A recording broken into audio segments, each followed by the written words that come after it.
Hey everyone, I'm Megyn Kelly. Welcome to the Megyn Kelly Show and happy Thursday. Ahead, we are taking an in-depth look at how the left's obsession with race is now affecting the medical field and our doctors overall. What could possibly go wrong? We're going to speak with Dr. Marilyn Singleton. She was told to attend implicit bias training, where people are taught all about the ways in which they are secretly racist, but perhaps don't realize it. By the way, the studies have shown that these trainings actually can bring out latent racism that never would have manifested if they had just left these people alone. She was told if she didn't do it, she could not renew her medical license. Decades of experience didn't matter, neither did her race. She's Black. She had to go. She too might be biased, as it turns out, against herself. She's here to talk about her plan to fight back against this craziness. And we will also be joined shortly by our pal, Andrew Klavan. There is breaking news in the case of those two Tennessee lawmakers who have been completely lionized by the left wing. Wait until you hear what one of them was doing in the post-George Floyd summer of 2020. First, however, the Biden administration unveiling a new plan to save the planet by outlawing your gas-powered car.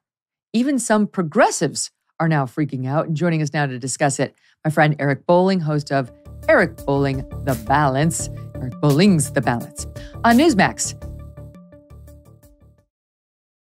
Hey, subscribe to the show on YouTube and follow me on Facebook, Instagram, and Twitter.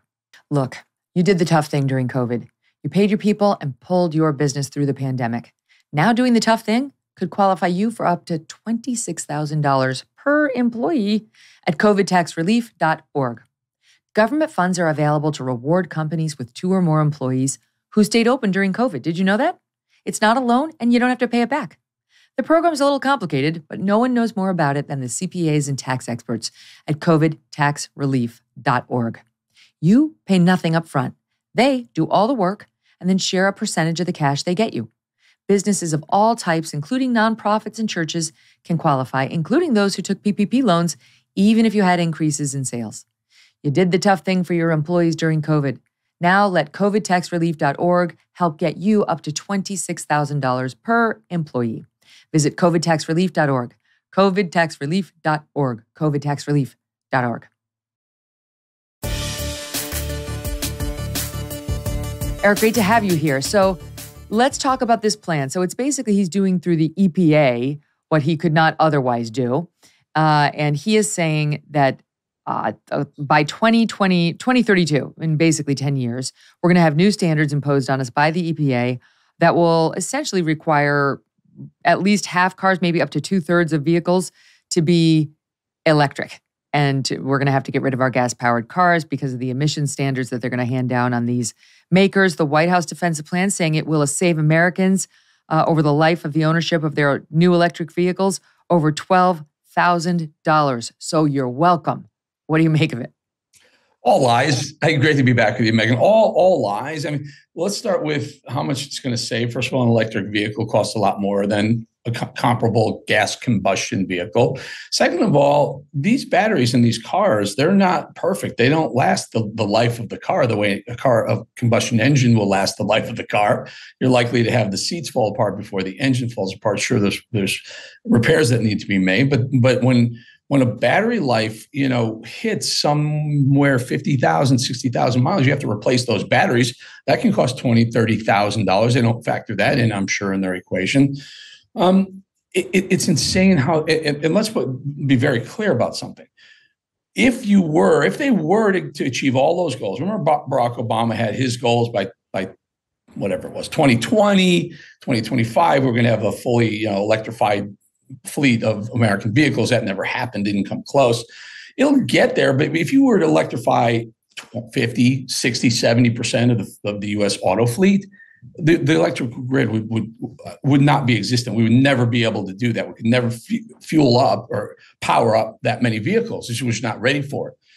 We can barely keep the lights on in the summer when it's hot in our major cities. Now add 300 million vehicles, 350 million vehicles. They're out of their mind. Let it happen. Let it progress. Let Buc-ee's down here in Florida put electric chargers and substantial electric chargers as they build, but don't mandate them to have 80% of their fueling positions to be electric instead of gas. And one more, boy, the fuel industry, the energy industry, the hydrocarbon industry provides 9 million very high-paying jobs to the American economy. You're not going to get that with the electric. You replace 9 million high-paying jobs. They don't think any of this through. Just like Karine Jean-Pierre yesterday said, "Oh, President Biden has answered far more questions than President Trump or President Obama." That's another blatant, bold-faced lie. They just lie. Shouted questions. She wants him to get credit for deigning to respond when someone yells something at him. Right. That's their interpretation. Fact checkers show that he's far behind Trump, Obama, even Bill Clinton and George Bush, far behind, but somehow they're going to twist it. There's liberal words. We're going to say them. We're going to keep saying them. You're going to believe them, or you're a bigot, or you're something, or racist, or whatever. But but smart Americans know better. On the subject of the electric vehicles, so they're forcing them on us. If the market wanted more of these, the market would get more of these. It's something like 5%, 7% of all cars are EVs, 2% of heavy trucks are EVs. The market is not wanting these because they can't get you coast to coast. You got to stop. You got to plug in somewhere. There aren't anywhere nearly enough charging stations for this plan that the Biden administration is unveiling. Not to mention where we're going to get the batteries from. Right now, we're dependent on China, so this is a big boon to them and not to us. So the plan seems very sketchy. And it's Can I throw you another one? There's another thing that no one's really talking about right now. If we were to electrify the vehicles, the whole fleet, we would be massively dependent on chips, on computer chips, on silicon chips. And those 90% of those are produced in Taiwan right now. We don't have, there's almost a shortage of them right now. If you're going to switch over the whole fleet into a vehicle that requires far more chips than the gas engine, we're going to be more dependent on Taiwan. If China takes Taiwan, let me tell you something. China is playing the long game. They're playing 4D chess, and we're barely getting their checkers on the board. That's a good point. And it's really scary because this is a great thing for China. It's not such a great thing for us. And while we're working so very hard to lower our emissions, what is China doing? Speaking of China, we're number 2 in the world when it comes to emissions. Guess who's number 1? Beijing is capital of that place. So they're not doing anything, right? We're supposed to give up our gas-powered cars, or they're going to do whatever they want and cash the checks. Pollution is fungible. It goes around the world, so it doesn't matter where you produce it. It matters, how much you produce. We will produce more pollution by electrifying the whole fleet of American vehicles, of the global vehicles, immediately, because there's the only way our electric grid will be able to supply even a portion of what they hope to be able to get us to is to burn a gazillion tons of more coal. Coal is what fires about 40% of U.S. power plants right now. So you're going to burn a shit ton of coal, to produce the electricity to power up even maybe 10 or 15% more electric vehicles. They want 80% more electric vehicles. You're going to have to power up every single coal-fired power plant that Barack Obama shut down. You have to repower them up with coal, and coal is the dirtiest of the burning carbon-fueled. It's unbelievable. It's like they haven't thought it through. They just want to look like they had a win. They're going to deprive the American consumer of what they want. They're going to help China, and they're going to produce more fossil fuel burning, but thanks to the coal. So this is really just some sort of weird head fake where they just want to make themselves look good while they ride on their private jets. You're going to lose your gas-powered car, and I'm going to lose mine. But John Kerry's still going to be jetting from place to place on his private jet, and so is Bill Gates and all the others meeting in Davos without one word of apology. Then they want to tell us, somehow I managed to make it even, these sort of credits. Bullshit. You burned more fossil fuels in your one trip to get over to Davos than I'll burn in my lifetime. So spare me. So you and I have to get on electric vehicles. They're flying in high-powered jets with jet fuel, which is not electric. No one would get into an airplane if it was powered by a battery, electric battery, solar. No. Yeah, right, okay. But they also want to take your guns, but they're powered up with guns and all their security details. It's hypocrisy. They want control, and they're the total, complete hypocrites around it's rules for thee and rules for me. So here's the great piece of this. A lot of these emissions rules, when it comes to cars in particular, originate in California. That's the little experimental den for these kinds of things. And a lot of states have trigger laws where we just follow what California is doing. That's separate from what the EPA is doing to us now on the federal level. But California might be a good place to start. Like, let's look at what's happening out there with their EVs and how it's going. Well, very interesting moment with this woman who co-hosts the Young Turks. Her name is Anna Kasparian. And I think she's in California, but she's complaining about people like Gavin Newsom. And she is talking about California. So at least she either lives there or has knowledge about it. She had a light bulb moment, Eric, when this push for green energy came into her life in a very personal way, where she was talking about how her condo board decided to go into significant debt to pay for charging stations for all the electric vehicles. Well, if the condo board does that, guess who is paying for that? The people who live inside of that building. And she's not happy about it. And she had this incredible exchange with her co-host that's gone very viral for obvious reasons. Listen to some of it.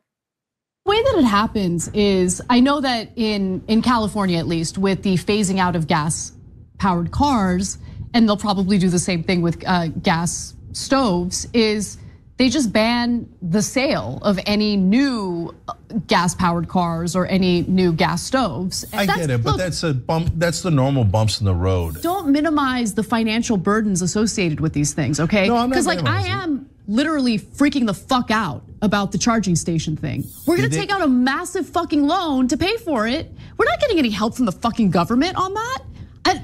Did you guys ask? Is there any tax credits?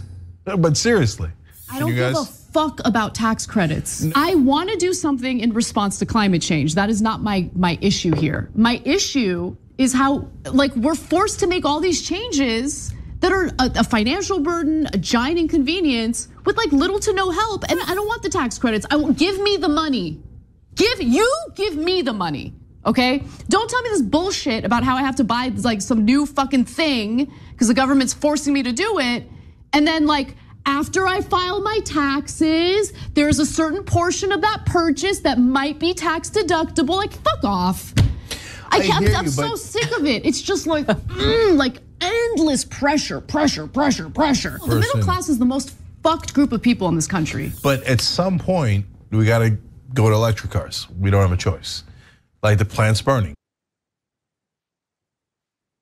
She's got a bit of a potty mouth, but you know, it's funny watching two socialists or two socialists. One of them is starting to see the light that socialism sucks, and the climate hoax and the climate terrorists are doing things that have nothing to do with economics. And it's funny to watch. And by the way, the two of them together maybe break 100 on an IQ. I'm not sure. Maybe come close.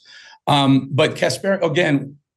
Once it affects her. All the things that they're peddling for all of America. That was such a great idea that AOC has been jamming down people's throats. Bernie Sanders has been pushing every which way. Joe Biden has been hat tipping $1.5 trillion to the climate terrorists to give them for what? For votes? Okay, fine. But finally, when it affects their own wallet, suddenly they start coming around. It's like young people in college.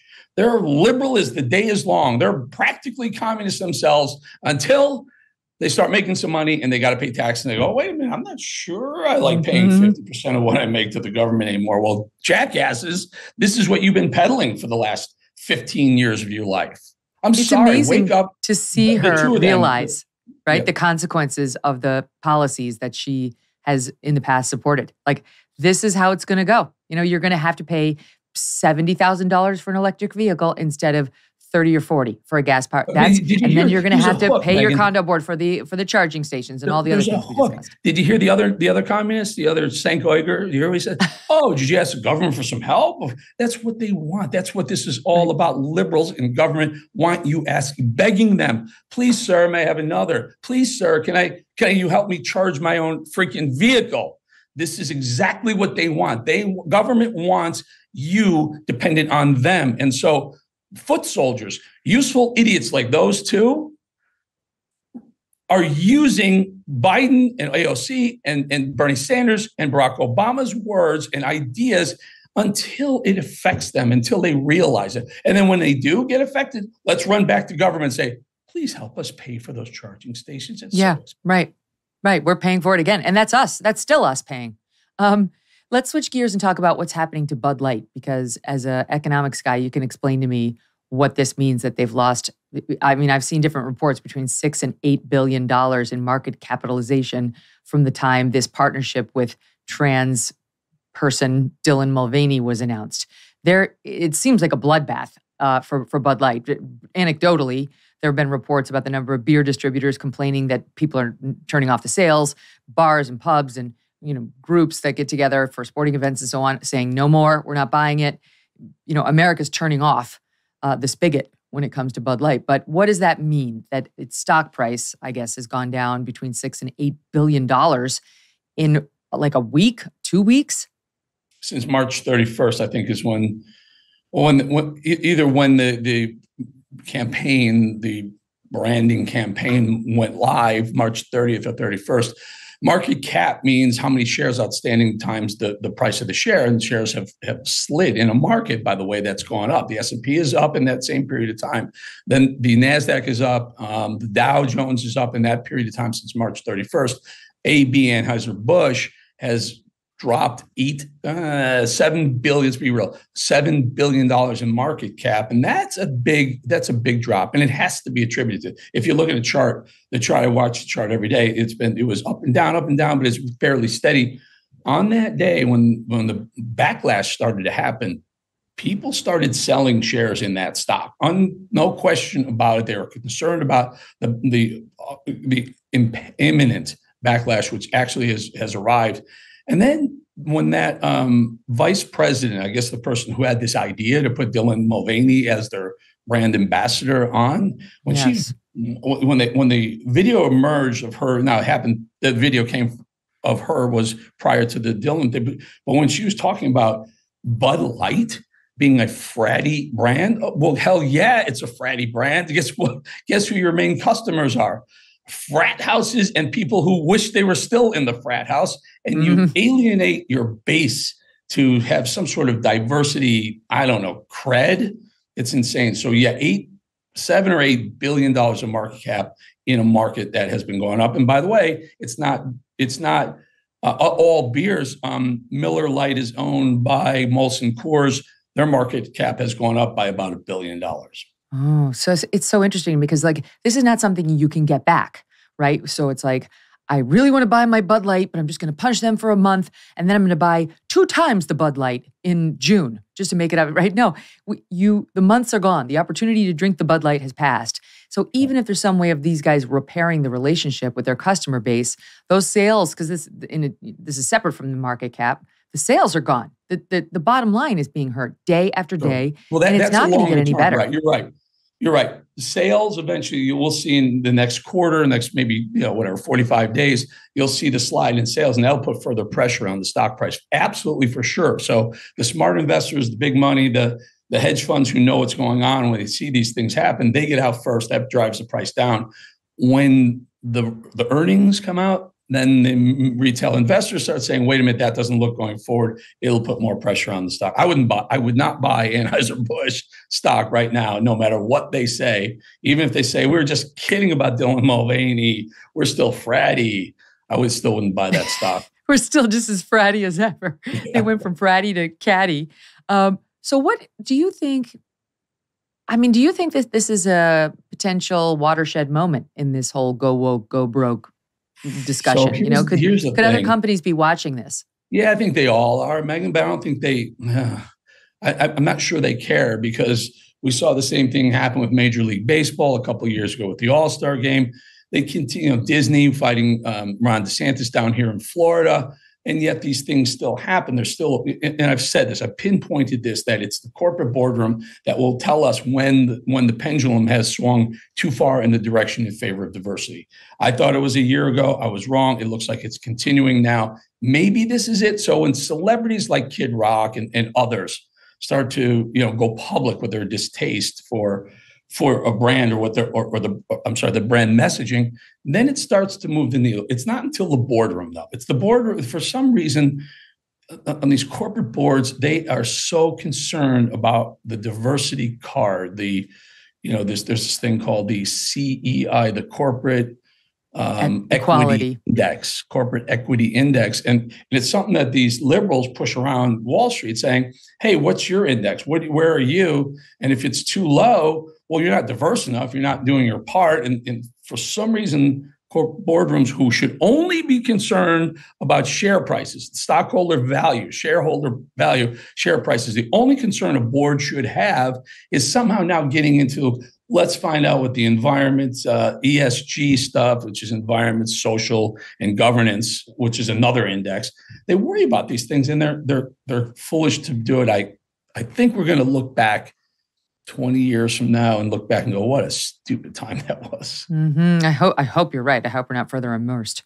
Let's switch gears and talk politics right now, because Joe Biden is over in Ireland, and already like several gaffes. I can't even keep up with them. I can't even. I don't know. He made some gaffe about. I have no idea. I can't, like some football team, and he confused it. Yeah, with, he thought he was always calling a football team. He called them black and tan, and that's a violent military group. So, yeah. Okay, so there was that. Then he made this false claim, which he's made repeatedly. It's not true. It's not even potentially true. He's been given the 3 Pinocchios, even by the left-leaning press on it.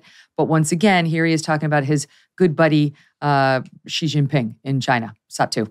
As I was with Xi Jinping, I spent more time with him than any world leader has over the last 10 years. And I was in the Tibetan Plateau with him. I traveled 17,000 miles with him in China over 10 years.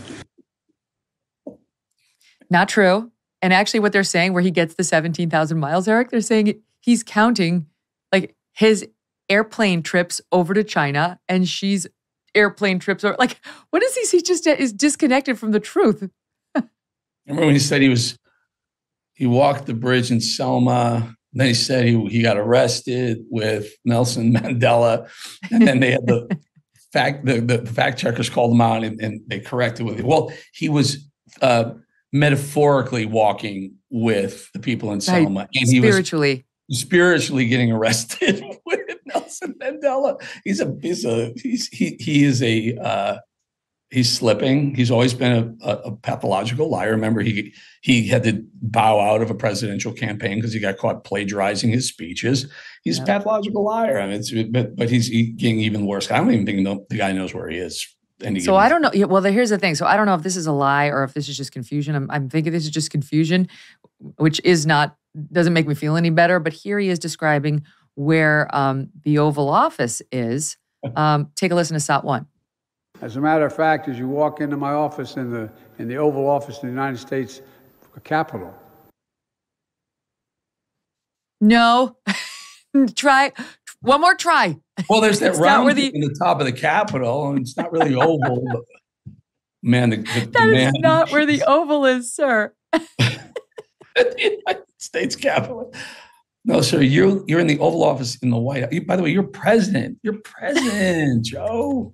And the thing is that they're thinking about running this guy again. Yeah, he says he told the Easter Bunny, Al Roker, that he's going to run, but he doesn't want to announce Easter it. Bunny scares him. Well, be honest, another Easter highlight Bunny scares me a little too. But another highlight from his trip where, he's talking to a little boy. The child asks him a question, saying something like, "What's the secret to success?" or "the top step to success." It doesn't go very well, and I kid you not, he gets runtered. He gets helped by his son, Hunter, because it was Bring Your Child to Work Day, I guess, in the Biden White House, and he chose Hunter. Hunter steps in to try to rescue him. Here it is. What's your question? What's the top what? What's the top steps to success? Or making sure that we don't all have COVID? What are you talking about? To success. Like, what's the key to success? Well, because the key to success. The key to success is whenever you disagree with someone, it's okay to question their judgment, whether they're right or wrong. But it's never okay to question their motive.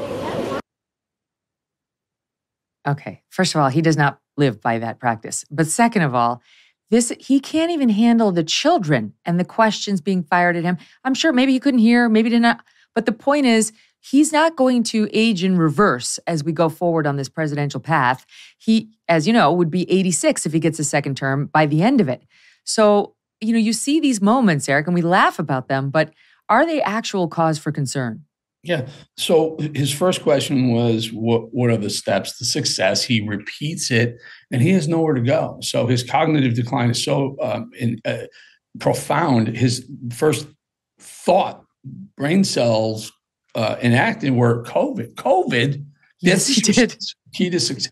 COVID. So maybe he just went back to, I don't know, campaign in 2019, whatever moment he had where that question may have been asked. And then the rambling answer, he was going down rabbit holes. People are kind of looking around, but that's why they won't let him go to any press conferences. That's why they don't want to put him out in front of the press. He'll embarrass himself even further. And by the way, that bringing Hunter to Ireland, that's funded by you and me, taxpayers. Yeah, I'm sure he's trying to strike another business deal for, of which the big guy will get 10% right now. He's like, haven't we learned our lesson about taking Hunter with us on our business trips, whether it's to China, Ireland, or anywhere else? Hunter needs to go back to the Joe Biden COVID basement. And he's right, that was a top step to success for Joe Biden's presidential aspirations last time. That's where Hunter needs to be. Hunter needs not to be on display. Somebody else can translate the children's questions to the sitting U.S. president. Such a pleasure to see you, my friend. Please come back. Anytime, Megyn. I love being on the show and love you. You're doing great. It's awesome to be here. Likewise. All right, see you soon. When we come back, Andrew Klavan is with me, and I will tell you what now we are learning Bud Light is saying to the Daily Wire about how things went so wrong and how it plans to change things. And that breaking news I told you about, one of those two Tennessee lawmakers, this guy who's been lionized by the left. We'll see. If you're like me, you're growing more and more concerned about the future. The market's all over the place. Inflation is terrible. Interest rates are skyrocketing. Market experts, once again, using that word, recession. If you want to protect your future, consider the precious metal dealer, American Hartford Gold. They can show you how to protect your savings and retirement accounts by diversifying your portfolio, with physical gold and silver. All it takes to get started is a short phone call, and they will have physical gold and silver delivered right to your door or inside your IRA or 401k. And they keep it simple. This is the highest rated firm in the country with an A+ rating from the Better Business Bureau and thousands of satisfied clients. As an exclusive offer right now for my fans, if you call them right now, they're going to give you up to $1,500 of free silver and a free safe as well on qualifying orders. Don't wait, call now. Call 866-518-2955. That's 866-518-2955 or text Megyn, Megyn, to 65532. Again, that's 866-518-2955 or text Megyn to 65532.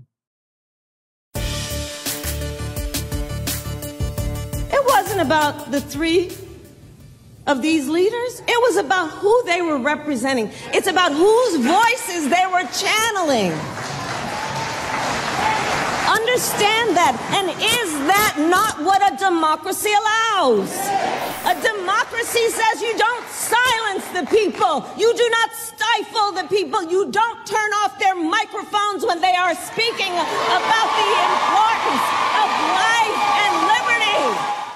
Do you assault them in the head with a traffic cone? Do you throw liquid in the face of a state house speaker? Is that what you do? Because that's your hero, Madam Vice President.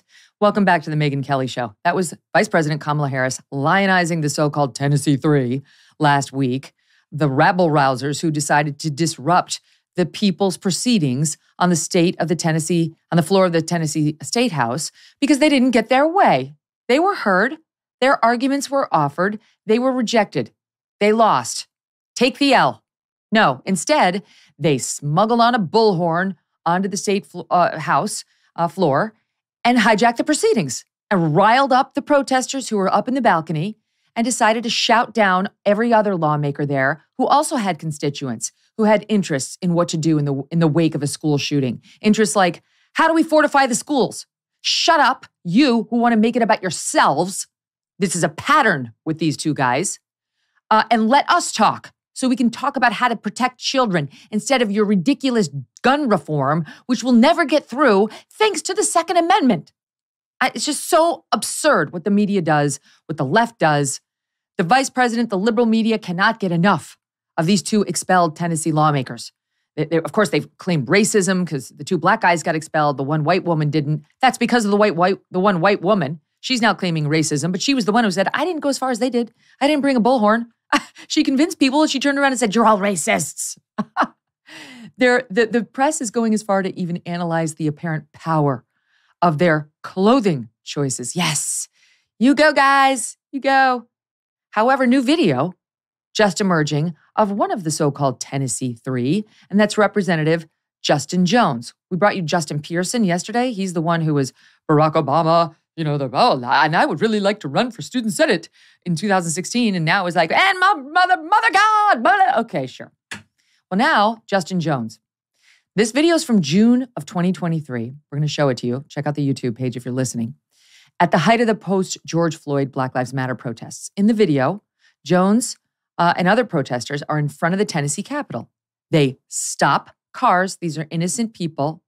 And Jones can be seen tossing a traffic cone into a truck, attempting to hit the driver. Why? Why did he do that? You know what was happening in the summer of 2020? They were stopping people at random, BLM protesters, trying to make you say BLM, Black Lives Matter, or you couldn't finish your meal, or you couldn't continue your drive down the road. We don't know what was happening here. That's just context from the time. Sure, this posed absolutely no danger. Sure. What if that driver had a gun and unleashed it? I mean, many people would have considered it had you been stopped by these guys in the street for no reason at all and assaulted with a traffic cone. This is the left's hero now, okay? Well, it was weird how I didn't read about that and all the profiles being done about this guy. Jones was then indicted on 2 counts of reckless endangerment for the incident, but you won't be surprised to hear the charges were later dropped, as they were against virtually all BLM protesters, half of whom are now getting payouts of their own for the allegedly overzealous response by the cops who tried to keep order.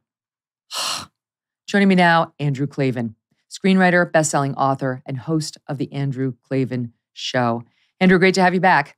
So that's the hero. That's Megyn. The new hero of the left. Right? Representative Jones, heck of a job. I'm so confused. You know, I thought that when you stormed into a Capitol building, it was the worst thing that could possibly happen since the Civil War. I thought it was a reason to put people in prison without trial, to hunt them down and make sure you had their cell phone numbers. Here, we got them. We actually have them in our clutches and expelled them from their offices as they deserved, and now they're heroes. I don't understand. I mean, next, I assume that the press is now going to make the QAnon shaman with his horns is going to be their next hero, since he did virtually the same thing.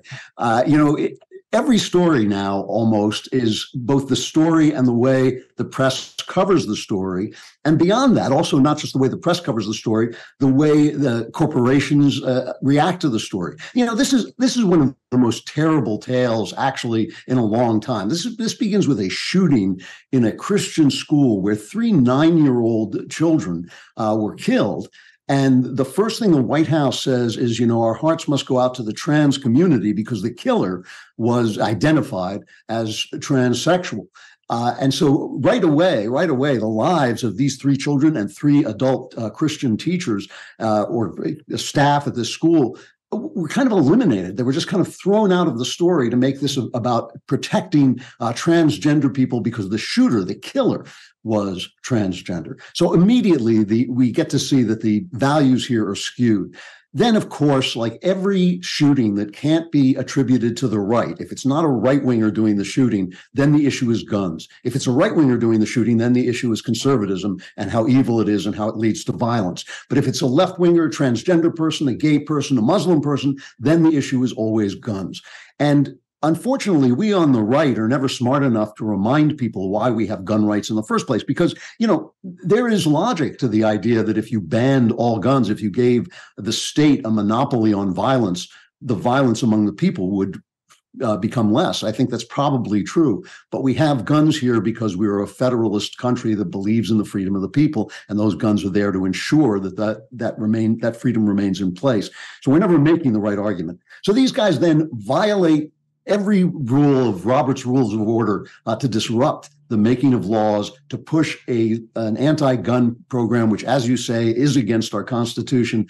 And now they're the heroes for some reason beyond me. And it's all about this corporate entity now that is both the deep state and the press and the corporations who own the press, basically trying to win power over the ordinary American human being, which is what this country was built for him and for her. It was built for us to be the sovereigns over these people. And yet they don't like it. They've never liked it. And they have been trying for 100 years to get that power back.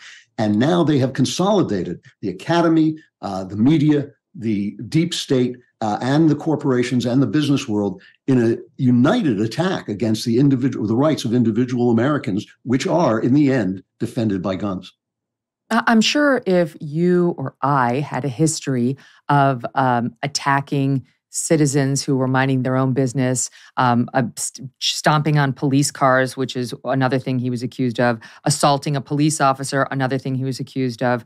I could go down the list: trespassing, assault, resisting arrest, disrupting meetings, disorderly conduct, criminal trespass, obstructive of a passageway, aggravated litter. I could keep going. I'm sure if that were our history, and then we stormed the Capitol to protest our pro-life beliefs, let's say, okay? They'd be saying exactly the same things about us. Here's just a couple of the headlines from the left right now about this guy and his colleagues. The Tennessee Three were right. Screw decorum. It's time to rush the well. Screw decorum. Salon, again, Tennessee Three were right. Screw decorum. How the Tennessee Three turned the GOP's rebuke into a rallying cry, and on we go. They praised their history of breaking the status quo, even with clothing. Andrew, that's from Vogue. Okay. I seem to recall James Carville, after Marjorie Taylor Greene spoke out at the State of the Union, white trash. He was saying she's white trash. Help me understand the rules.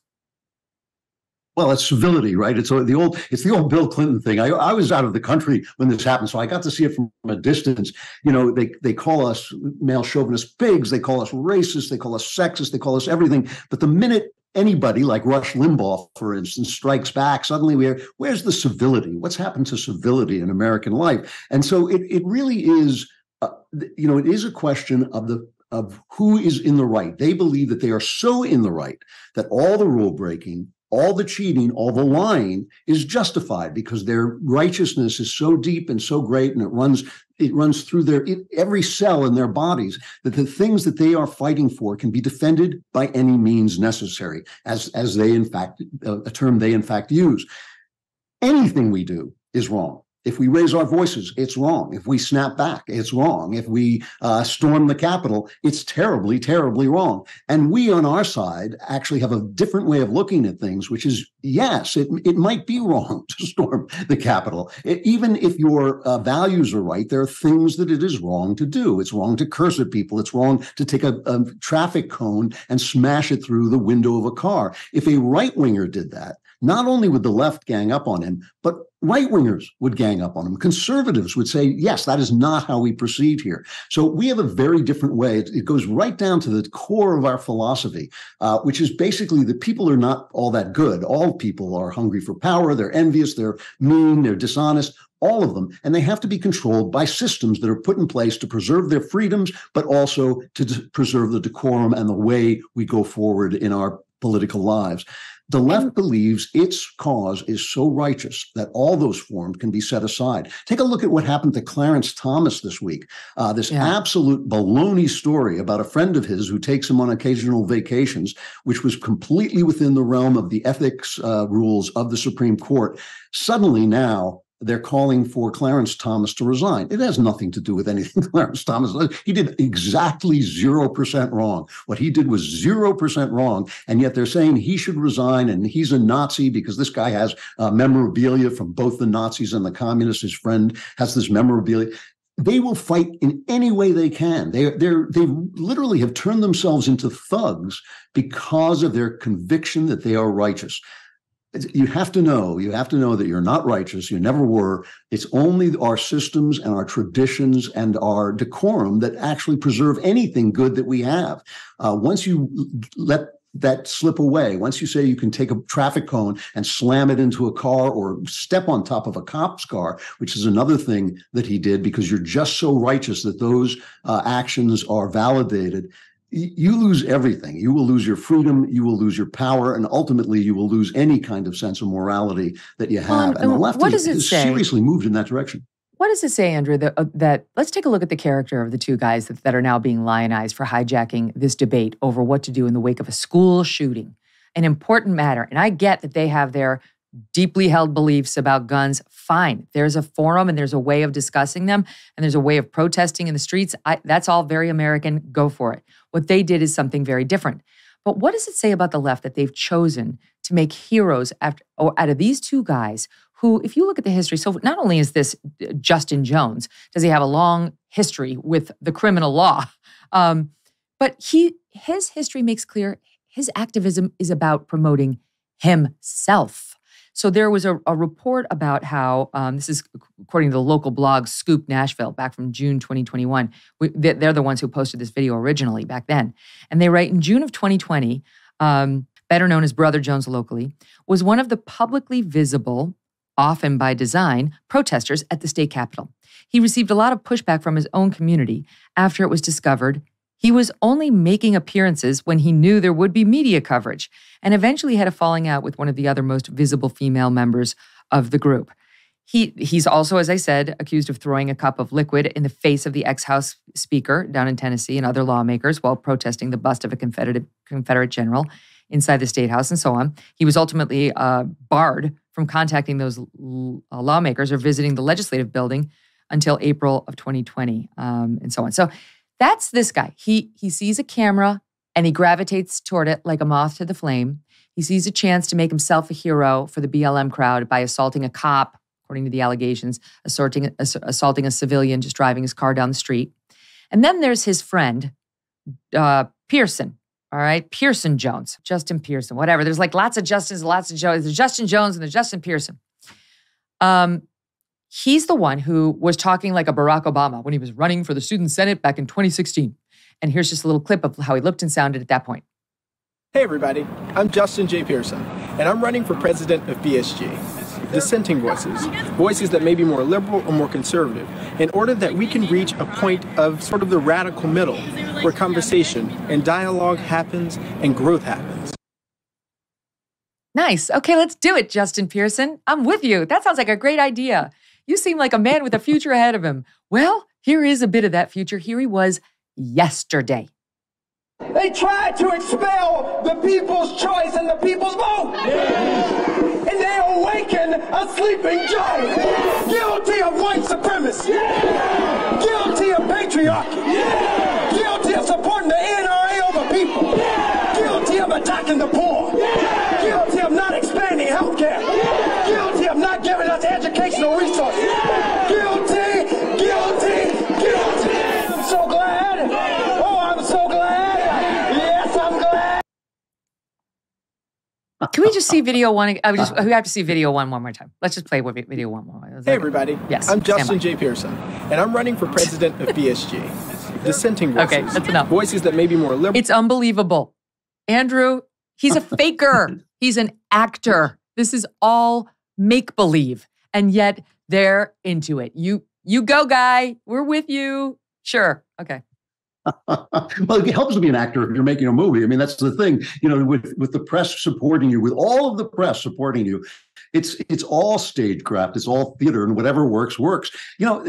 I have a hard time convincing conservatives of this, but all of this depends on ideas. It actually doesn't depend on the actions or characters of the people. The left has an idea.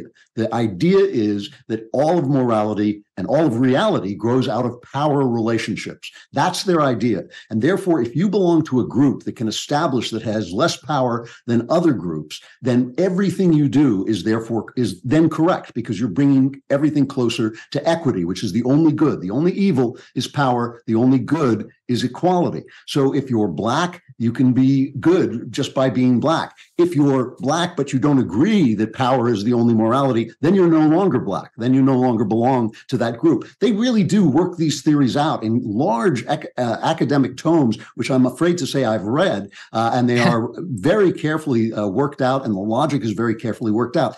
We have a very different basis for our moral judgments. Our moral judgments are based on what I call the great speculation, which is that your inner life is as important to you as mine is to me, and both are equally important to God. And that's how we build our morality. So there's no common ground. We're coming from different places. And we on the right keeps kind of slapping our forehead and saying, how can they believe this guy?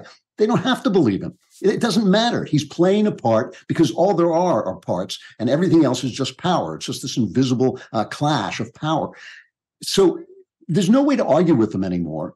We really have to learn how to win arguments with the people and win with the electorate. And it doesn't help. It doesn't help when people keep saying, well, this election was stolen, or it's all a cheat, or it's all a fraud. Because we have to win. We just have to, because these guys are out of their minds, and they're not the majority. They are not the majority. They are in the minority, but we don't know how to argue with them, and we don't know how to fight with them, and we really don't know how to represent ourselves at all.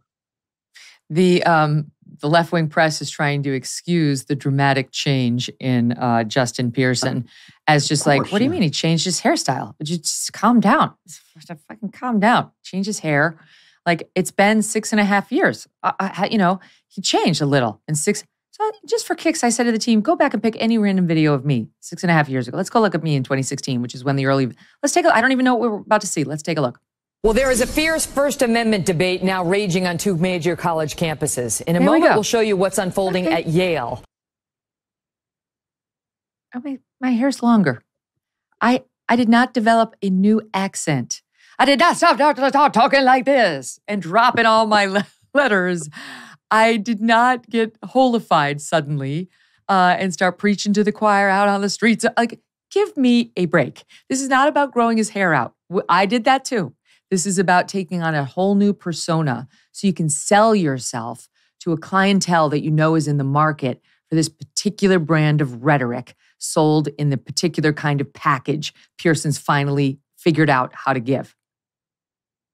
Well, what can you say? What can you say to people who believe that if I put on a wig and a dress, I actually become a woman? And then you say, well, this guy has utterly changed his personality. That's fine with them. I mean, why should they object? What would they object to? I don't know. Right. And as you say, it all works. It's all showbiz, and show business works if every single person who's taking a picture of you and commentating on you is on your side. And that's the situation we have. Our press is a guerrilla press. It's what we're doing right now. I mean, when they put you on a major TV show, they did everything they could to get you off as quickly as possible. They would never have me. I have a hard time just getting published at this point because of my points of view. They are doing everything they can to ensure that there are no voices contradicting them, because they believe that if they have the only voice, then reality will be subject to them. That's not true, but they think it's true, and they're willing to do a lot of damage. Yeah, Twitter, another thing. Look at the intelligence agencies shutting people down on Twitter and on Facebook. They really do believe that they can control reality. So this guy is wearing costumes.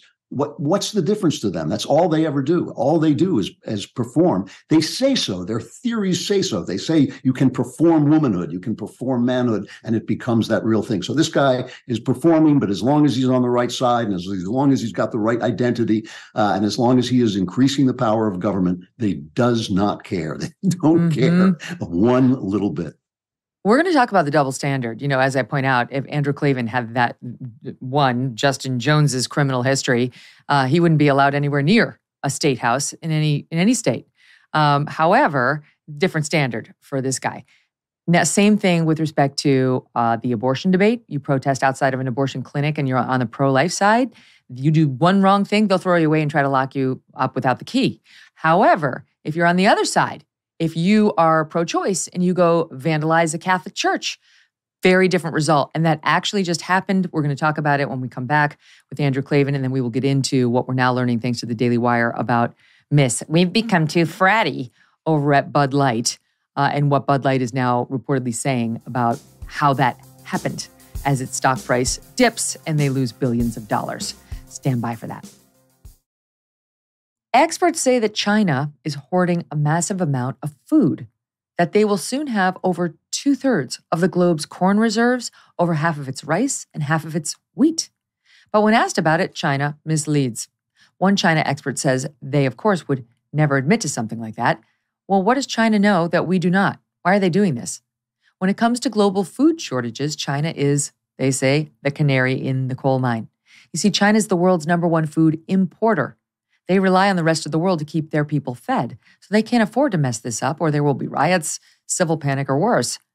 That's why it's a smart idea to stock up on a kit of the best-selling 4 Patriots survival food. Create your own stockpile of the best-selling 4 Patriots survival food kits. Hand-packed in the USA, the kits are compact and stack easily.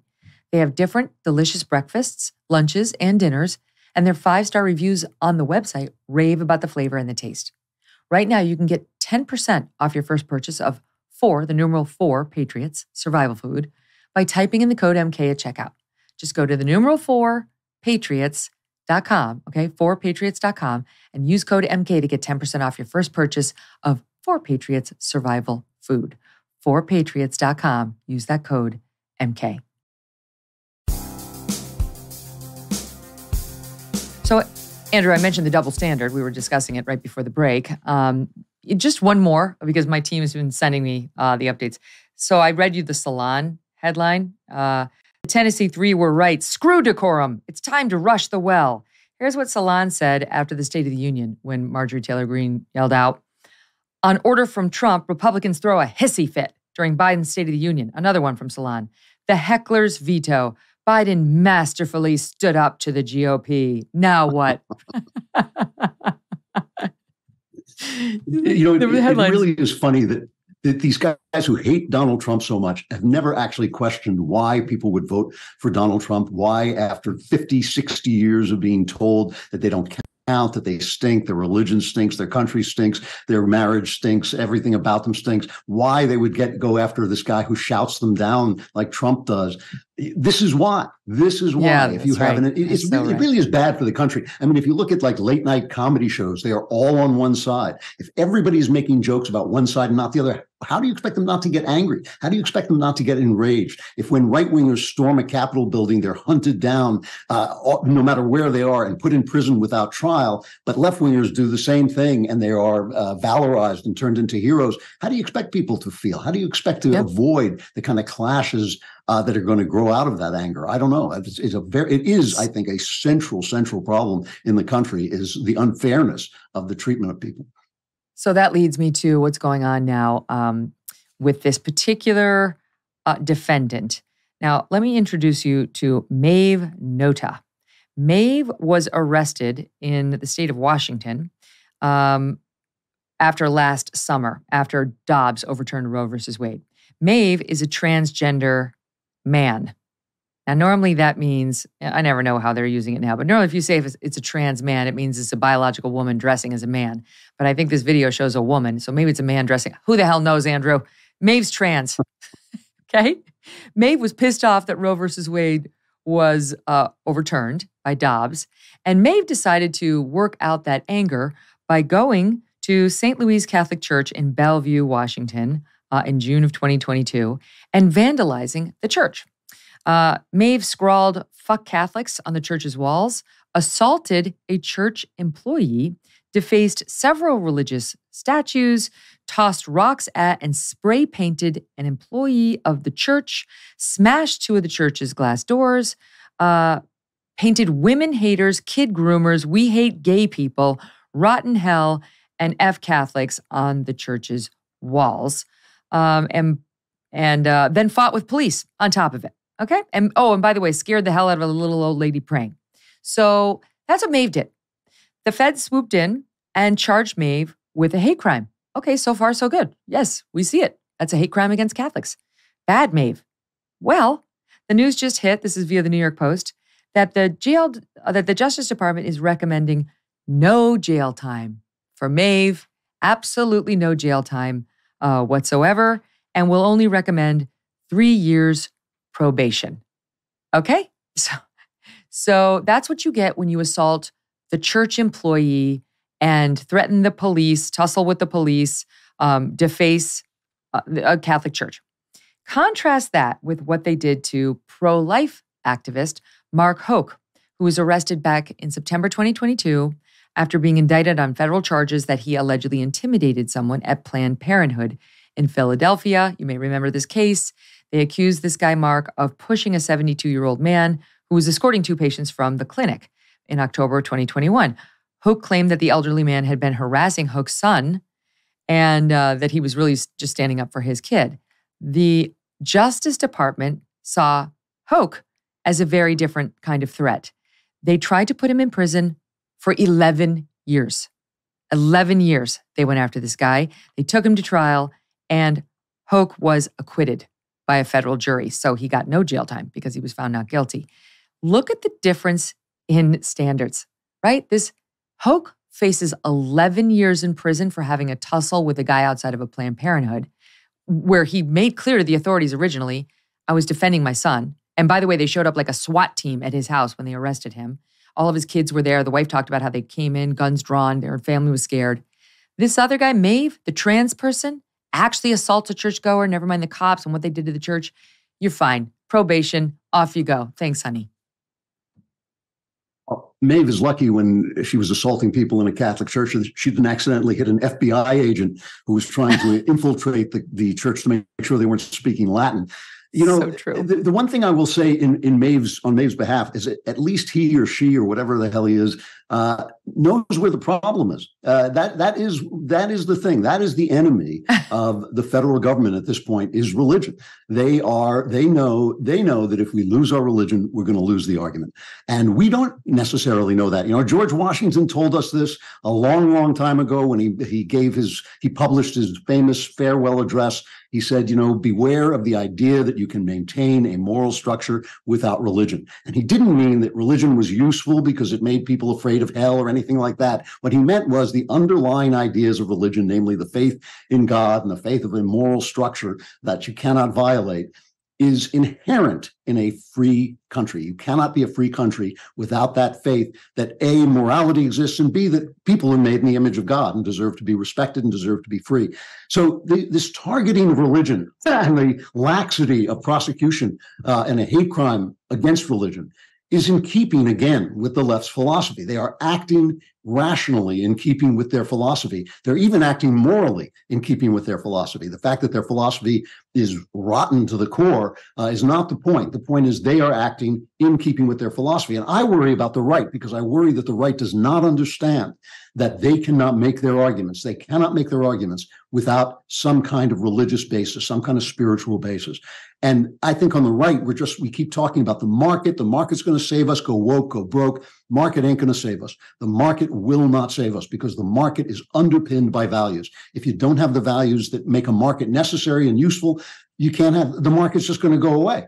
And so I think that, the left is acting, again, very rationally in keeping with their philosophy. And part of their philosophy is that religion is a problem for them. And it is a problem for them. And if we don't support it, if we don't defend it, if we don't go use every weapon in our arsenal, including the Constitution and maybe especially the Constitution, to protect religion in public life, in the public square, the absolute freedom to express religion, to worship without an FBI agent coming in and making sure you're not speaking Latin.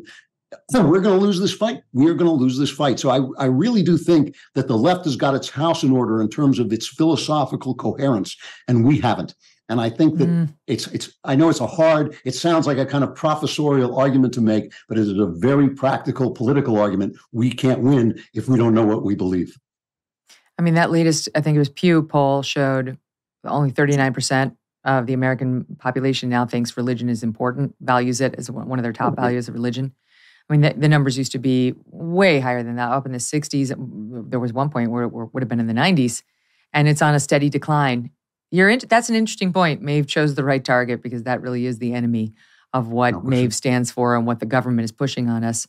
You mentioned the Catholic churches and the FBI. There was new information on that this week, which was just very dark. I mean, we brought the audience the story because Chris Wray, the head of the FBI, testified before Congress and admitted this had happened, but immediately disavowed the behavior of this agent and said, this is not what the FBI is about. He said, I was aghast when I saw these reports that the FBI was targeting Catholics. We took steps immediately to withdraw this plan and remove it from the FBI's systems. It does not reflect our standards. So that's good. That's good. But one does have to ask why this guy thought this would be a great next step for the FBI to begin with, this FBI agent. What happened was the story broke and then Congress subpoenaed the documents and the FBI did not turn them over. And then the Congress got a little bit more aggressive about enforcing its subpoena and its oversight. And the FBI did turn over the documents showing it had sought to develop sources inside Christian churches and Catholic dioceses as part of an effort to combat domestic terrorism. The House Judiciary Committee released these documents on Monday. They showed the FBI plan to use churches as new avenues, quoting here from a Fox News report, for tripwire and source development. They also aim to specifically target mainline Catholic parishes. So not that it was any better when it was just the one saying the Latin Mass, but just in case you think, oh, that's not me, it is you. Mainline Catholic parishes is what they wanted to target. They relied on at least one undercover agent to produce their analysis, and that the FBI proposed that its agents engage in outreach to Catholic parishes to develop sources among the clergy and church leadership to inform on Americans practicing their faith. We only know about that because an FBI whistleblower produced the report and made it public, and that's sort of what caught us onto it. Their plan was to, quote, mitigate the threat of radical traditionalist Catholics. I think they mean you. That's you. Yeah. Well, they're quite right because Catholicism is the faith on which the West was built. There is no West without some basis in what the Catholics thought and believed and taught us. Even the idea of the individual is essentially a Catholic idea. The idea of the individual with rights of his own is essentially a Catholic idea. They know what they're doing. They're not wrong. And what I want to know about this FBI thing, it came out in Virginia, actually, the original paper, and now there's a word that somebody was actually inside a Catholic church becoming an asset to the FBI. I want to know who was fired. I mean, this is not some clerical error. This is not, I put Catholic, but I meant to say terrorists. I mean, this is a guy somewhere in the FBI is someone who believed that spying on Americans worshiping Jesus Christ in a Catholic church was a good thing. Is this guy still working for the FBI? I'll bet anything he is because they know exactly what they're doing. You look over in England. In England, a woman was arrested twice for silently praying outside an abortion clinic. I just want to emphasize that. I was silently praying. The police officer came over to her and said, "What are you doing?" And she said, "Well, I'm praying." But he couldn't tell because she wasn't praying out loud and she was arrested. We're not that far from this. I mean, we're still protected by the First Amendment. We're still protected by our traditions. But, the First Amendment's only on a piece of paper. The Constitution's only a piece of paper. And if we don't understand how important this is and how it underlies everything and underpins everything, we're going to lose it. I cannot get it around. I cannot convince conservatives because we're so into the idea of freedom and the marketplace. This has been true since, I would say, the 80s. We've just talked about the market. This Ayn Rand idea that it's all, morality just grows out of individuality and it all grows out of the market. We're so into that we have lost track of the fact that no, these ideas grew up over thousands of years, built on Catholic teaching and then Protestant teaching after that. And so we let that go. We let go of everything. And that is what's happening in England, where the churches are empty. It will happen here if our churches empty out. And I don't think, I think Christianity is being poorly taught. I think it's being, I think people come out of church, they look grim and tight and they're angry at everybody. For me, Christianity is the source of insane amount of joy. And then once we start teaching that again, which is, I think, the basic idea of Christianity, I think maybe it'll become a little bit more popular. But I really do, Megyn, I don't know. I think that we do not know what we're talking about. And the left does. They understand what they believe in. They're clever. And we don't. They're smart. Can I just to pivot, there's a lot. I will say just one quick point. it does depend on the church you go to, right? Like I go home and I visit my mom at where I grew up. And I got to tell you, the church service there is kind of depressing. It's kind of dour, it's dark, and the music choices are kind of sad. And, my mom's had a rough year. So I'm like, Mom, this is not the mass for you. Like we need to find. Back at home, I love the fact that it's bright, it's airy, it's a happy hour. We see friends, we love Frank who sings, we love the Father Richard who keeps it joyful. You leave uplifted, and the kids like it too. I mean, even my kids, it's not like they're like, yes, how soon can we go to mass? But they get out of bed and they go willingly and they enjoy it and we have a nice. So if you're having the sad feeling or like the mass is not good for you, reconsider, like try another church because you might just not be at the right place.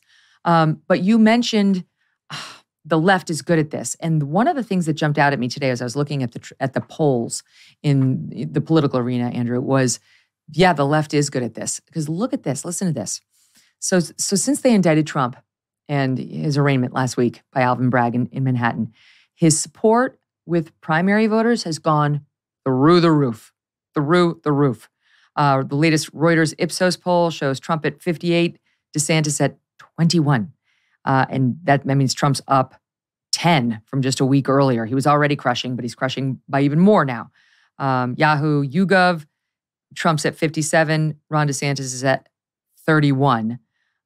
He did have just an 8-point lead. And now that's up to, well, you do the math, but it's 25, almost 30 points. ABC Ipsos, however, adds this piece of it.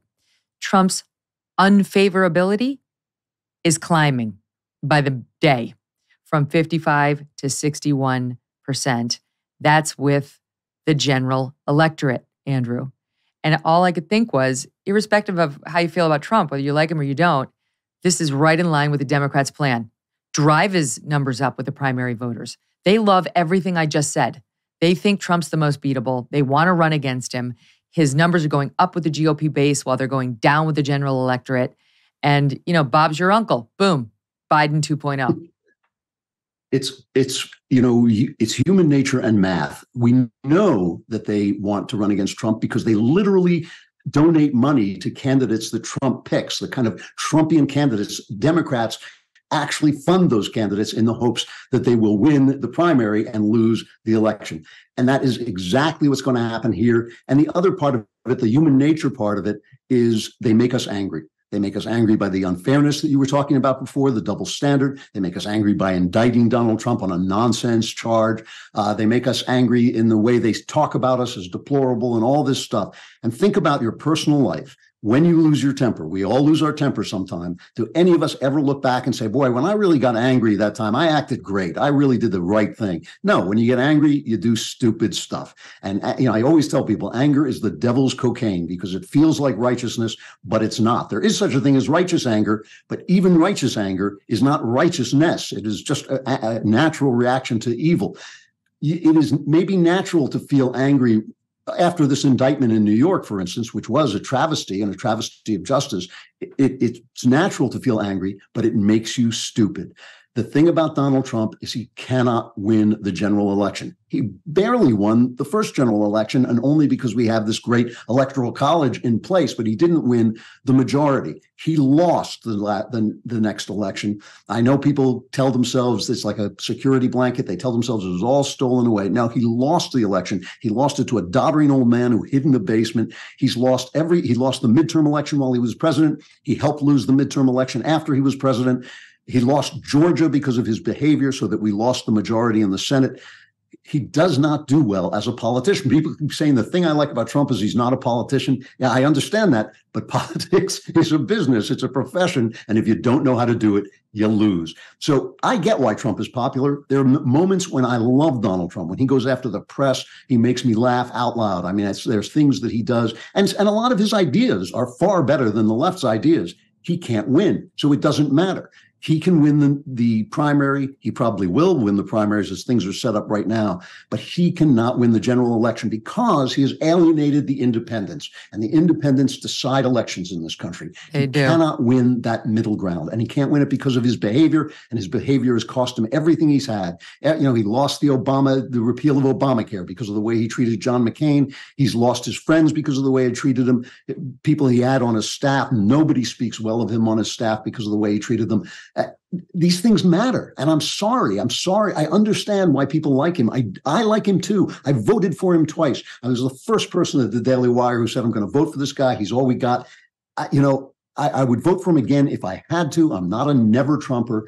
He can't win. And I think that we've got to get a little bit smarter. A lot of this is just, it's kind of the theme of what we've been talking about, Megyn. A lot of it is about being smart and making sense. And the left is smart, and they do make sense according to their underlying principles. Yeah. The GOP is they're not that smart in terms of their political maneuvering. I will say I do know a lot of former Trump staffers who love Donald Trump and have lovely things to say about him. People like Rick Grinnell, who's an honest broker. But I could go on in that list. He obviously didn't work out with a lot. You know, people like Bill Barr, it comes to mind. Wait, okay. So now I wanted to get to Dylan Mulvaney. All right, because we only have a short time left and I've got to cover this with you. Dylan Mulvaney was on the cover, was on a Bud Light can, like a commemorative six-pack that was mailed to Dylan. There was a brand partnership. Bud Light used Dylan to promote Bud Light, and all hell broke loose. They've lost some $7 billion in market capitalization. Talk with Eric Bolling about that at the top of the show. Sales are plummeting, according to what we read.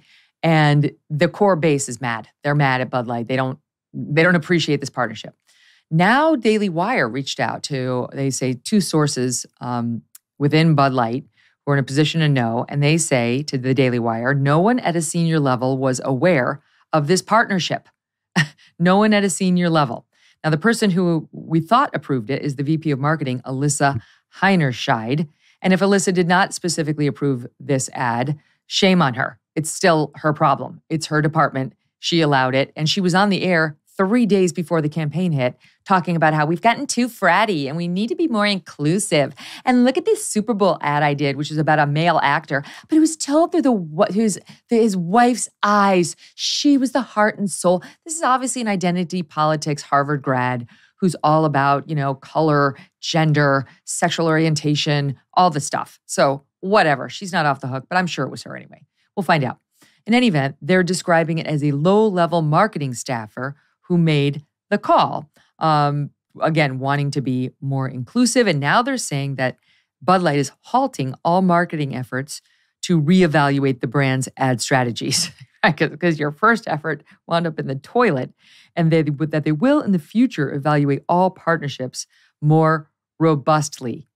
Here's my question for you.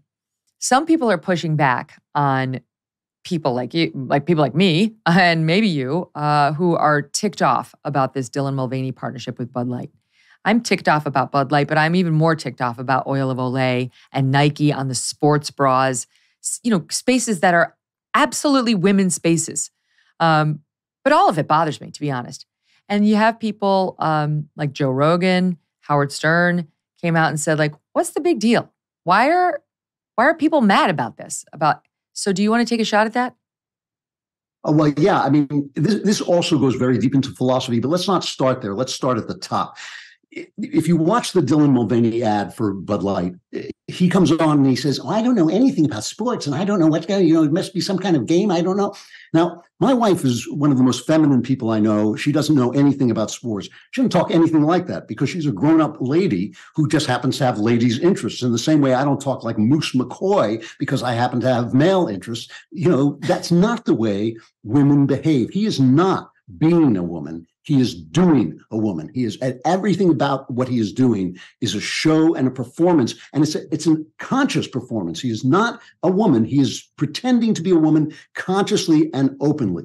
So that means that it is if I did this, it's as if I smeared my face with blackface, did an Amos and Andy voice, not a real, anything that sounded like a real black adult male, but did an Amos and Andy, cliched, old-fashioned racist black voice and tried to sell some product, some kind of hair thing or whatever that was for black people.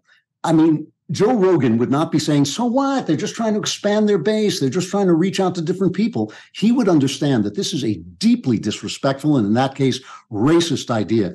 This is worse. And it's worse because of this. White men and black men are not that different. They're basically the same. I mean, the color of their skin is different. Maybe some of the culture is different, but basically as human beings, they're basically the same. Men and women are different. Women and men have different interests. They have different experiences of life. And I'd say they have different magisterium. They have different things that they are good at and in control of and want to do. To say that a man is a woman is to take away a person's identity from the ground up. It is to strip her of who she is and what she goes through. It is so disrespectful and so hateful that it doesn't matter. I don't think Bud Light is hateful. I think the philosophy that they are joining in with is hateful and it's stupid. And again, you know, I don't know if we have time to talk about it, but this philosophy goes very deep. It is an anti-human philosophy. It is the philosophy that everything about us is a performance. Our gender is a performance. Even what our bodies desire is a performance. So you have people saying that if you are a man and you prefer vaginas to penises, that already is bigotry. That's anti-trans bigotry. But that, of course, is inherent in our nature. The idea that you can just strip somebody of his nature by pretending to be him is so basically dehumanizing and hateful that I think it deserves everything it gets. And I hope Anheuser-Busch is forced out of business. It's not enough for me that their stock goes down. I don't care about their stock. I want them to be unable to sell a beer in any state in this country, not because of the law, but because people simply will not buy it for the hateful thing they did. And as you say, the idea that Dylan Mulvaney should be representing female products is twice as wicked, twice as hateful. But unfortunately, because women are women, and they don't stand up like men do. Men get angry when you do this stuff, and they strike back, and women should strike back too. It's so true. You raised a lot of good points. I've been thinking about it.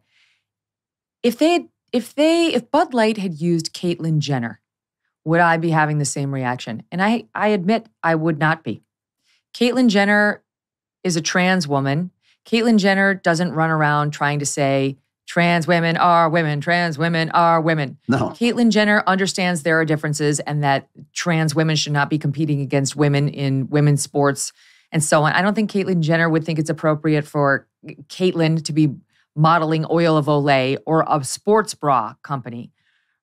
I feel like Caitlyn Jenner is a genuinely dysphoric person who had this from a very, very young age, as the genuinely dysphoric did, and finally found the courage to transition late in life and hasn't been obnoxious, trying to take brand sponsorships and trying to parody just the most ridiculous idea of women since Caitlyn transitioned. Dylan Mulvaney is a different story. Dylan Mulvaney infantilizes us. Dylan parodies us. Dylan demeans us. Dylan dresses like a little girl and prances around fake hotel rooms, throwing her legs up in the air as though this is what a woman is. Give me a break. I'm no Hillary Clinton fan, but Hillary Clinton is a lawyer and a senator and a presidential candidate. And it's not bad to have people looking at that and understanding that's what a woman is. Nikki Haley is another one that comes to mind. You look at these strong athletes who go out there and leave nothing on the field and they emerge sweaty and strong and unapologetic for having given that's a woman, okay? This Dylan character is humiliating womankind. And people who, like the woman at Bud Light who allowed this, are buying into it. They're promoting it. So it needs to stop. So I'm kind of offended that they don't get it. Let me try to explain it. I realize that they're guys, but walk a mile in our shoes because we've tried really hard to find better examples to little girls. This is one of the reasons why I can't stand the fucking Kardashians. Sorry. But they're not good for little girls either. And we've been speaking out about them. Dylan Mulvaney's in the same camp. That's not a woman. That's not what womanhood is. And it should stop being promoted as though it is. See, this is exactly why I focus on ideas. This has nothing to do with transgender persons. Even Dylan Mulvaney, he can live any way he wants. And that is absolutely fine. But to say that a person changes his clothes and thereby changes his sex, or if you want to make this made up word now, gender, which is somehow detached from sex, That idea is offensive. It's offensive to the reality of human existence. And, yes. And that means it's offensive to real persons. And the thing is, for me to say that, somebody dressing up is weird, it is weird. It's strange. It is strange. But I just don't care. And I can respect somebody who's in the kind of pain that it would take to make you actually have an operation on your body to try and make believe you've changed your gender. You've got to be in a lot of pain before you do that. But still, it's the overall idea that you represent. And if you do that with respect, if you say, well, look, I'm not a woman, but I had to do this to feel comfortable with myself, it's none of my business. It really isn't. But if you say, no, now I have become a woman and I can usurp all the functions and the representations of women who have been born and gone through, getting their periods and maybe had babies and done all the things that women do and have had the experiences with men that women have. And I don't want to just talk about it as victimhood and the beauty of womanhood, the absolute centrality of the feminine experience in human life, that you are just going to erase that because you're unhappy with the way you were born. No, that is not the thing. The idea is wrong. And to put Dylan Mulvaney or any trans person as a representative of women is making a different statement than I'm unhappy and I have to live this way. Those are two different statements. What you do personally and what happens at scale are two different things. And again, we're not very good at talking about this because what the left always does is they bring out an individual example of something and they say, here is an example. If I come on and say, well, men are stronger than women, they bring on some gigantic woman who's stronger than an old guy like me, and that's supposed to prove something. But my generality still remains the same. There are only two kinds of people. There are men and women, and there's no such thing as a human being. There's only a man or a woman. And that's the thing. And what they say, some people are born intersex. Yes, a vanishing number of people are born intersex. But if a person is born with one leg, man is still a two-legged creature. And if someone is born intersex, man is still there are two sexes in manhood, in humanity. They have completely befuddled us because they own the press. They have completely befuddled us with their ideas, and we don't strike back with ideas. And that's why it winds up sounding like, I hate Dylan Mulvaney. I don't give a rat's about Dylan Mulvaney. The way he lives doesn't mean a thing to me. But when he goes forward and he says, I'm a girl now and I'm going to sell girls' products, or I'm a girl and I'm going to portray what women are like as I sell Bud Light, we should never buy anything by Anheuser-Busch. As far as I'm concerned, I'd shoot their horses at this point just to protest the way they behave and the way they've treated women. All right, I wouldn't shoot their horses, but what I'm saying. Don't touch the horses. But yeah, shoot the beer cans and not buy it. I'm not a beer drinker, but if I had any Bud Light in this house, it would absolutely have been dumped by now. Nike, I've been over for a long time. And Oil of Olay, screw them too. You couldn't find an actual woman who's aging who might actually like the gig. Like, why wouldn't you go to like a Paulina Portskova, who's this gorgeous supermodel who's aging naturally? She's not getting her face filled with poison every week. She's going gray. She'd be a great person. How about her? An actual woman who's aging as opposed to a 28-year-old man for a woman's aging product. It's just, okay, all right, now we're getting ourselves back wound up. Andrew Klavan, I feel like it was too long. I feel like we need to make the window shorter before you come back, because I always learn when I talk to you. Thank you for being here. I always love talking to you, Megyn. Thanks a lot. All right. See you again soon, I hope. When we come back, a story about a brave doctor speaking out about these ridiculous implicit bias sessions and other diversity pushes that are making medicine much more problematic.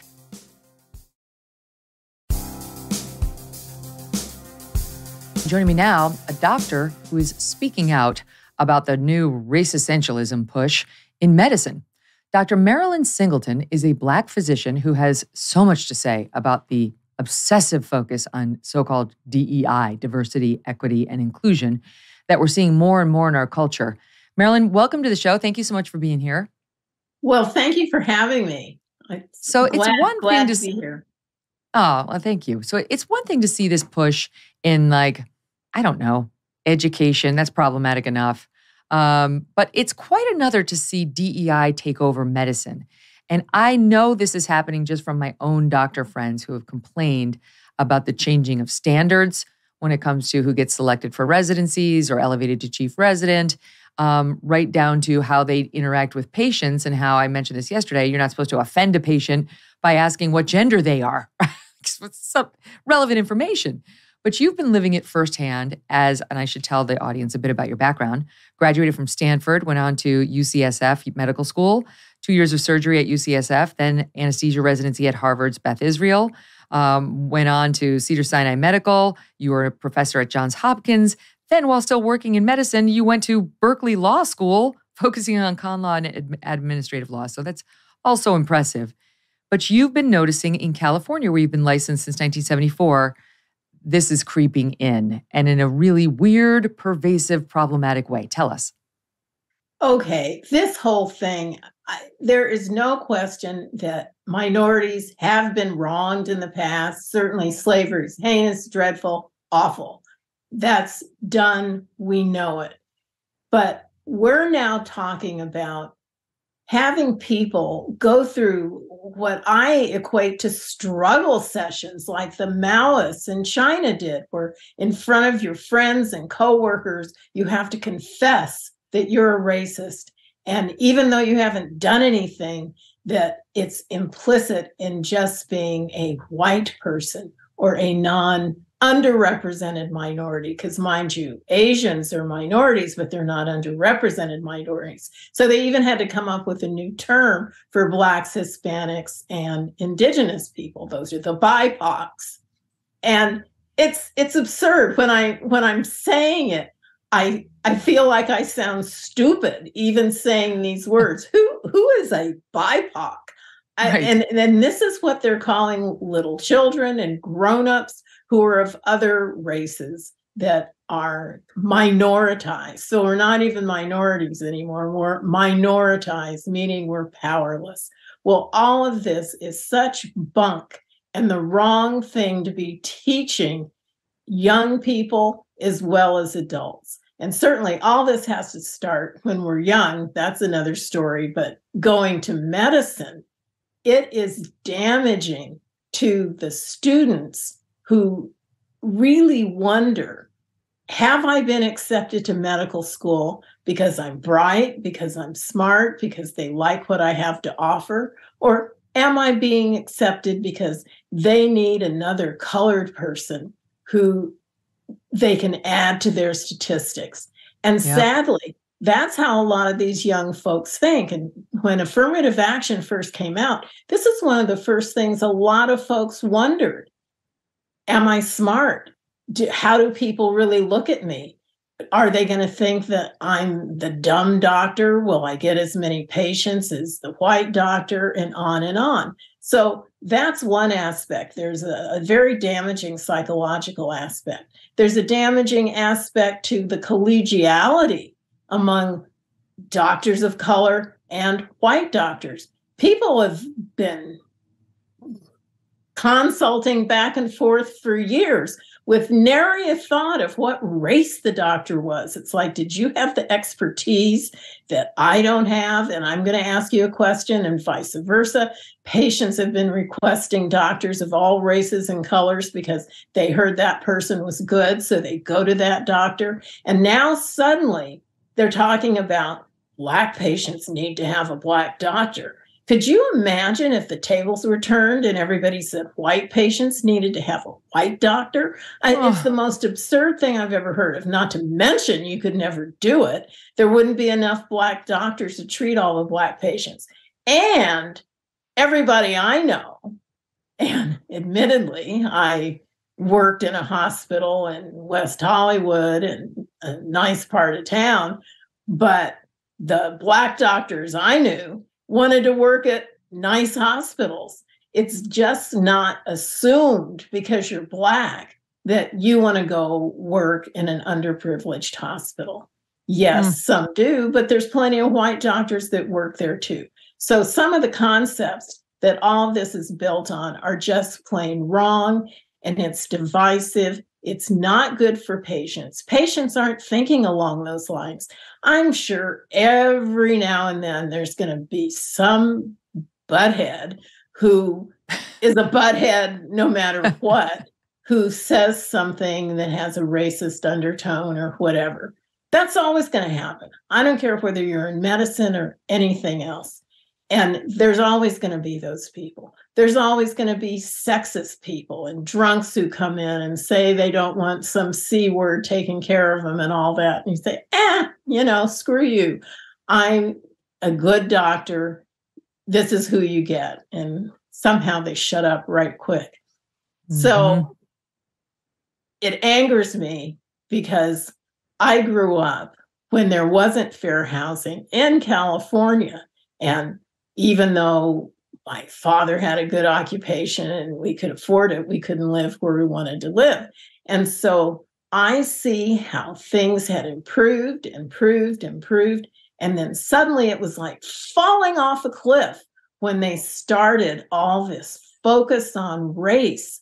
And it took Black people away from moving ahead on our own power. We didn't need the caring white liberal to get us ahead. We had our own power. And this is becoming a problem because it's sapping Black doctors of their ego and of their sense of pride in themselves.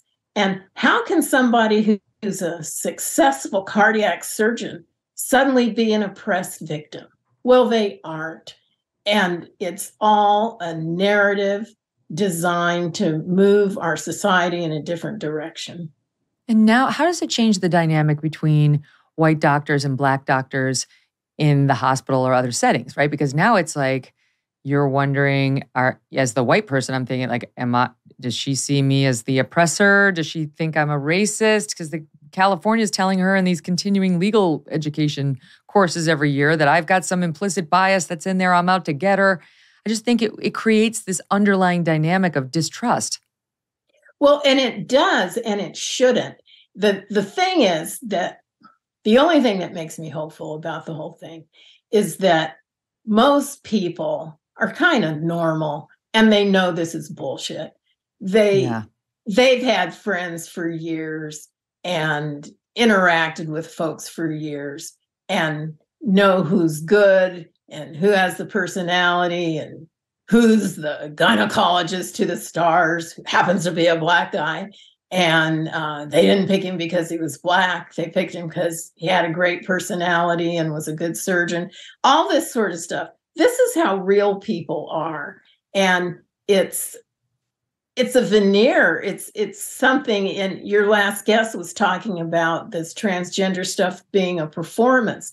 And that's what a lot of this racial stuff is. People are out there playing games, but they're playing games with people's lives. But for the most part, yes, it is going to breed distrust. And it's going to be the younger folk who don't know any better. The older guys, I'd say anybody late 40s plus, they know the score. They know that a good doctor can come in any skin color and they're not going to judge people by their color. Well, they haven't before. Do you see, at the college level, certainly they're throwing out the SAT, they're throwing out standardized testing because they want to make sure that they can make sure they have enough BIPOC in the incoming class if the Supreme Court outlaws the use of race at all. And some say, okay, fine, so we're going to have a very diverse looking college class no matter what. When you make race the number one thing and you don't look at scores in medicine, I mean, that is scary to a lot of people. Like I for one, want my pilots and my doctors chosen 100% on merit. Like that, we're talking about human lives. So what do you make of that? They're already talking about getting rid of the MCATs, which is like the SATs, but for medicine, and going pass fail. One can argue, and it is argued, that there's other factors that make a good doctor other than being really good at science or knowing all your physics equations and all that. And I grant you that. I didn't major in science, and I turned out to be a good doctor and got into good residencies and finished them. I think what's disturbing is you don't want patients to think you're not a good doctor because of the color of your skin.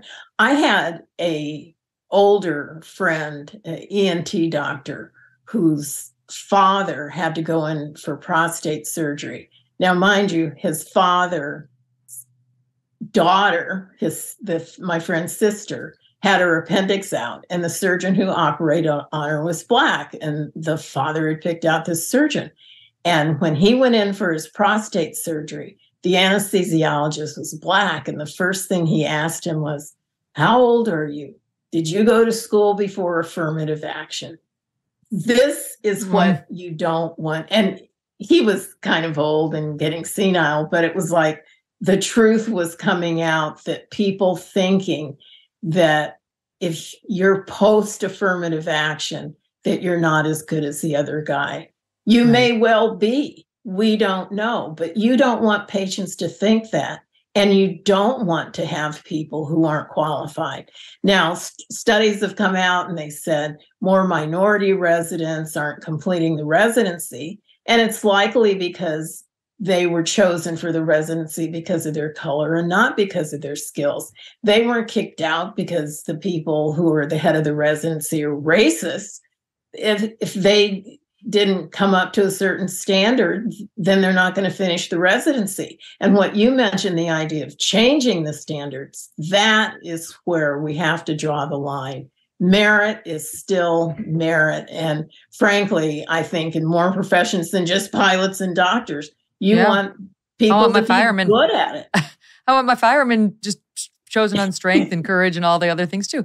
Can I ask you before we go? So I know that this is something on your radar as well, but I've been asked, so what do you think is the answer? What do you think is the answer to sort of educating our kids? And I've said, instead of talking about endlessly, of course we teach slavery, we teach Jim Crow, but instead of endlessly highlighting the terrible plight of African Americans in America, why don't we start highlighting the amazing accomplishments of really strong, smart Black people and holding them up instead of putting them down, so that these little kids just say, oh my God, all my people had this terrible history. What does that mean for me? As opposed to, look at these amazing people.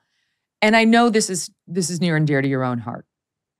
Well, absolutely. I think one of the first op-eds I ever wrote was about the first Black doctor who was a slave in the 1700s. And his master made him a nurse and taught him how to be a doctor. And then he ended up having a wonderful practice with patients of all colors. So when kids hear this, I think, we didn't think people who were slaves could ever do anything. And some people didn't realize that 10% of Black people in America were never slaves. So there's so much history, but it's hidden. Booker T. Washington had said, now that we're talking all the way back in 1900, he said there's a certain class of colored people who want to keep grievances in the forefront, or else they'll lose their job. This is 1900. I'd say 120 years later, we've got those same people who want to keep the grievances up in the forefront rather than focus on progress and strength. How do you think it's going to go? Do you see any reason to hope people are starting to see the light on this craziness? I think they are. You know, that silly expression, jumping the shark. I think they've gone too far. And I hope I'm not just being a Pollyanna about it, because all these years I've seen things improve so much. I hate to see them devolve. And when you talk to people offline, they know it's hokum. But people have to feel like they've got to say, oh, yes, we're systemically racist and do this and do that. They're just saying it. It's all for show. In their hearts, they know that people are people, and jerks will be jerks and good guys will be good guys. You speaking out so forcefully will help them. Part of it is just someone seeing the example and realizing, there is another way of thinking about this, and I am not the only one thinking that way. Marilyn, thank you so much. Please come back. I want to have you back on medicine, on law, on all of this BS. It's been a pleasure to meet you. It's great to meet you. Thanks. And I'd be happy to come back. All right. It's done. It's happening. All the best to you. And thanks to all of you for watching and listening today. Tomorrow, I want to tell you that we have the activist Posey Parker on for the very first time. A lot of you have been asking for us to get her. She's speaking out in defense of women, and we got her. That's tomorrow. You're not going to want to miss this. We will talk to you then.